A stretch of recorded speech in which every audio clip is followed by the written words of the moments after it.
नमस्कार मित्रों, मैं doctor Ketan Patel, new hope hospital Dahod. आज इस वीडियो में हम बात करेंगे आईयूआई के बारे में।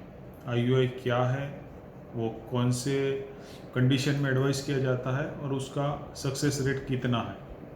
आईयूआई का मतलब होता है इंट्रा यूट्राइन इंसेमिनेशन, मतलब एक असिस्टेड रिप्रोडक्शन है की टेक्निक है जिसमें इंट्रा मतलब अंदर यूट्राइन इंसेमिनेशन मतलब यूट्रस के अंदर हस्बैंड के सीमेन में से जो स्पर्म अलग करके उसको बच्चादानी में रखना होता है, वो प्रोसेस को हम आईयूआई बोला जाता है। एक सिंपल सी प्रोसीजर है जिसमें कि हस्बैंड का सीमेन लेके उसमें कई मीडिया मिलाना होता है जिससे कि वो पोषक तत्वों का काम करता है और उसको वॉश करना होता है और फिल्टर करना होता है।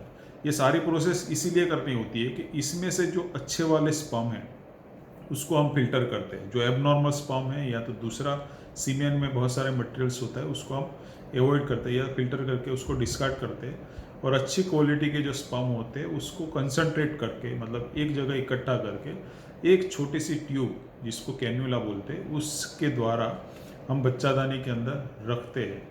बहुत ही सिंपल सी प्रोसेस है। ये प्रोसेस में सिर्फ 5 मिनट का काम होता है, ना कोई बेहोश करना होता है, ना कोई दूसरी तकनीक की ज़रूरत पड़ती है। वो सिर्फ सोनोग्राफी की गाइड से कभी कभी हम वो प्रोसेस कर देते हैं। अब ये कौन सी कंडीशन में ये एडवाइस किया जाता है? नॉर्मली ऐसा होता है कि हम पहले तो सबसे बड़ा इंडिकेशन होता है अनएक्सप्लेन इनफर्टिलिटी, मतलब जिस कपल में सारे रिपोर्ट किए गए हैं और सारे रिपोर्ट नॉर्मल है और उसमें रीज़न पता नहीं है, ऐसी कंडीशन में हम आईयूआई एक फर्स्ट ट्रीटमेंट के ऑप्शन में हम एडवाइस करते हैं।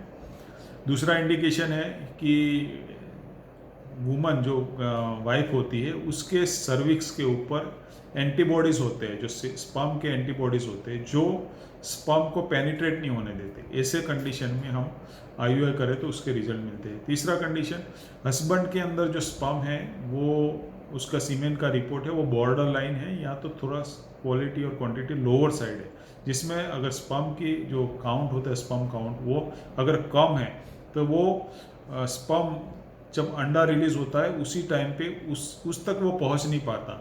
तो हम आईयूआई करते हैं तो वो जो ट्रैवलिंग डिस्टेंस होता है स्पर्म का बच्चादानी के मुख से लेके फेलोपियन ट्यूब तक का वो कम हो जाता है और ऐसे केस में आईयूआई एडवाइस किया जाता है।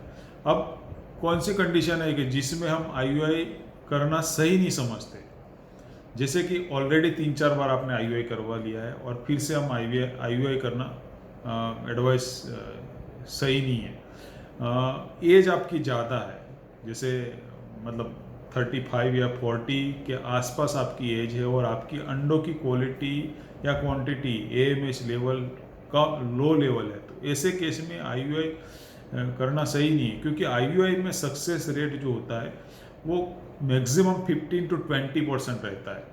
इससे ज़्यादा सक्सेस रेट होता नहीं है, क्योंकि आप बार बार वो उसमें आईयूआई करने में आपका टाइम वेस्ट करें जिससे आपकी अंडों की क्वालिटी भी कम होती जाएगी और मतलब एएमएस लेवल और कम होता जाए। तो ऐसे केस में आईयूआई की वजह आईवीएफ ही बेटर ऑप्शन होता है। नाउ ये पोस्ट प्रोसीजर मतलब एक बार आईयूआई कर दिया उसके बाद क्या ध्यान रखना है। बहुत सारे लोग बोलते हैं कि आईयूआई के बाद क्या करना पड़ता है। आईयूआई की एक सिंपल प्रोसेस है, उसमें ना तो कोई रेस्ट की ज़रूरत है ना कोई स्पेशल प्रिकॉशन लेना होता है। यहाँ पर आईयूआई किया उसके आधे घंटे के बाद जाके आप अपना रूटीन काम कर सकते हैं। उसके बाद आपको जो एक टैबलेट या जो भी मेडिसिन दिया होता है वो लेना होता है और उसके 15 दिन के बाद फॉलोअप में वापस आना होता है और उस टाइम पे पता चलता है कि प्रेगनेंसी है या नहीं।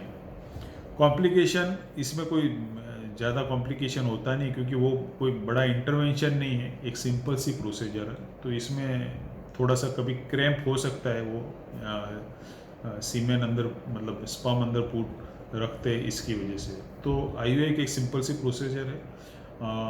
अगर नेचुरल तरीके से आपने इनफ ट्राई कर लिया है 6-8 महीने और नेचुरली मतलब ओव्यूलेशन कर दिया है उसके बाद तो भी प्रेगनेंसी नहीं रहती, तो इसमें हम आईयूआई कर सकते हैं। अब आईयूआई कैसे की जाती है, उसकी प्रोसेस कैसे है वो मैं समझाता हूँ। कि सबसे पहले तो हम पेशेंट को सेकंड डे बुलाते हैं, दूसरे दिन देखते हैं कि उनकी जो अंडाशय है ओवरी वो नॉर्मल है कि नहीं। कभी कभी अंदर सिस्ट होती है या तो कोई फॉलिकल्स पहले से ऑलरेडी अंदर ओवरीज में है, तो ऐसे केस में हम ओव्यूलेशन इंडक्शन नहीं कर सकते, मतलब उसको इंजेक्शन या तो टैबलेट नहीं दे सकते, नेक्स्ट साइकिल कर सकते हैं। तो सेकंड डे हम सोनोग्राफी करके डिसाइड करते हैं कि इस महीने हम ट्रीटमेंट कर सकते हैं कि नहीं। अगर सब कुछ नॉर्मल है तो दूसरे दिन से टैबलेट और ज़रूरत पड़ी तो इंजेक्शन साथ में शुरू करते हैं और पेशेंट को सीधे 10वें या 11वें दिन फॉलिकुलर स्टडी या अंडों की स्टडी के लिए हम बुलाते हैं। उसी दिन देखते हैं कि अंडों की जो साइज़ है वो कितनी है। नॉर्मली 18 से ज़्यादा होनी चाहिए, आइडियली 20 mm होती है। अगर 20 mm हो गई है और क्वालिटी सही है, बच्चादानी की जो लाइनिंग है वो भी सही है, तो उसको हम ट्रिगर बोलते हैं, ट्रिगर देते हैं इंजेक्शन। ट्रिगर मतलब ओव्यूलेशन होने, अंडा रिलीज होने के लिए एक इंजेक्शन लगाते हैं। और ऐसा माना जाता है कि इंजेक्शन लगाने के बाद 36 घंटे के बाद, वो 36 या 40 घंटे के आसपास ओव्यूलेशन मतलब अंडा वहाँ से रिलीज होता है। अब जो अंडा रिलीज होता है उसी टाइम के आसपास IUI किया जाता है।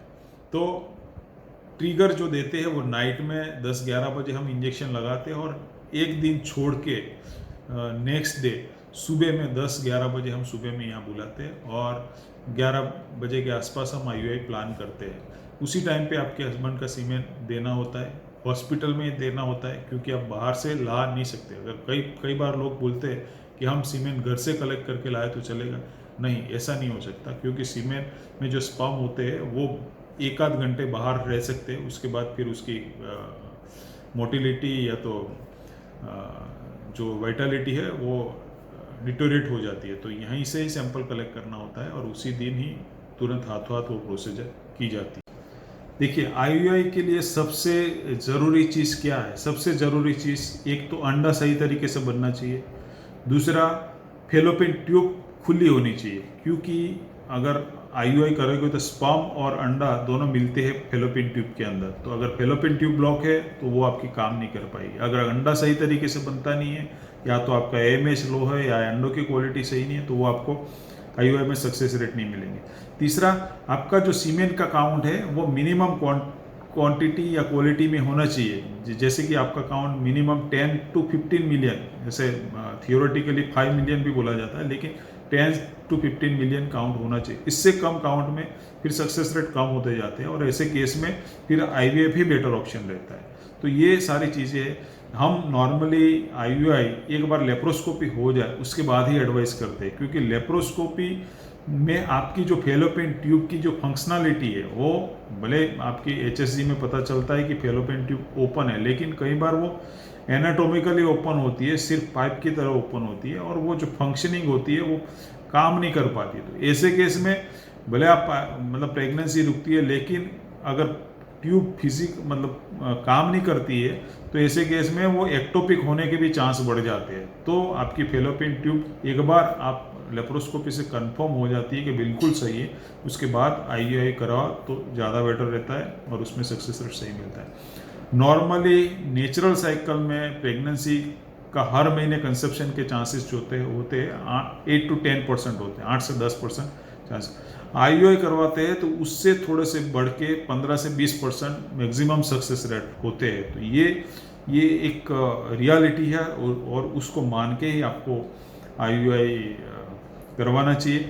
बार बार IUI कराने से कोई फ़ायदा नहीं है। 3 से 4 बार मैक्सिमम आपने अच्छी तरह से IUI करवा लिया और नहीं होता है तो टाइम वेस्ट करने की बजाय आपको सीधे IVF होना चाहिए, क्योंकि जैसे जैसे एज बढ़ेगी IVF में भी रिजल्ट कम होते जाएंगे। तो IVF एक प्राइमरी प्रोसीजर है, इनिशियल प्रोसीजर है और नॉन इन्वेजिव है, तो आप इसको प्रीफर कर सकते हैं, लेकिन एक टाइम लिमिट, एक हद तक आप उसको प्रीफर करते हैं। उसके बाद फिर आपको एडवांस मोड या एडवांस ट्रीटमेंट पे जाना चाहिए। Thank you.